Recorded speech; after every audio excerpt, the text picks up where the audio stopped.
Hi everybody, this is Agnes from Sediment, and these are the 7 things you shouldn't do in wine tastings if you want to look professional. It really doesn't matter if you're in a casual walk-around tasting, fancy champagne tasting, or paid tasting at the winery. Follow these tips and everyone will appreciate your company.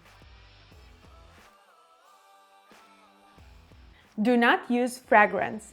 It can be this fancy champagne wine tasting where everybody dresses up, or it can be simple walk-around wine tasting.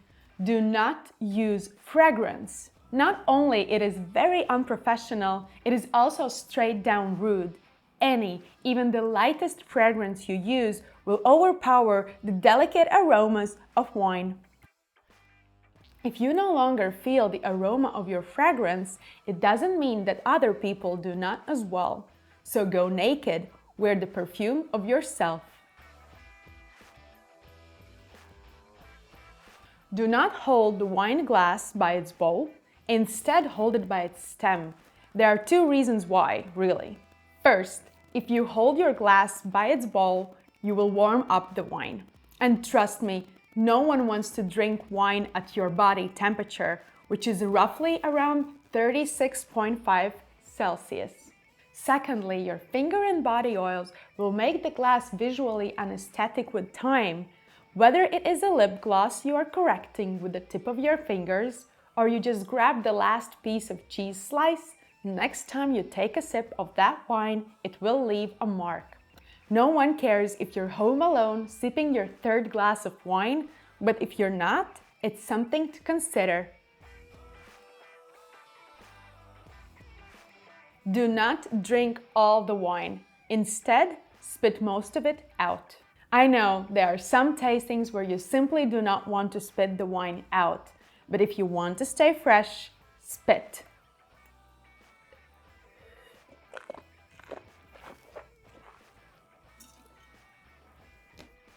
We all know that alcohol has a tendency to cloud our minds. So if you do not want to be the one who is kindly, or God forbid, brutally escorted out, spit most of the wine. In professional wine tastings, there should be enough spittoons around the room. This brings us to another issue. If you have a longer hair, make sure to not submerge them into the spittoon or spit on your hair. Maybe wear them back.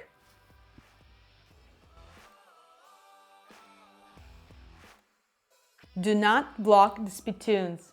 So you have tasted your wine and you're ready to spit it out. But oh no, I am standing next to the spittoon with my friends and casually chatting. There is no way you can tell me to move because your mouth is filled with wine. Not the best situation. But it can get worse. I have seen people putting their nose on the spittoons, blocking it all the way. Don't.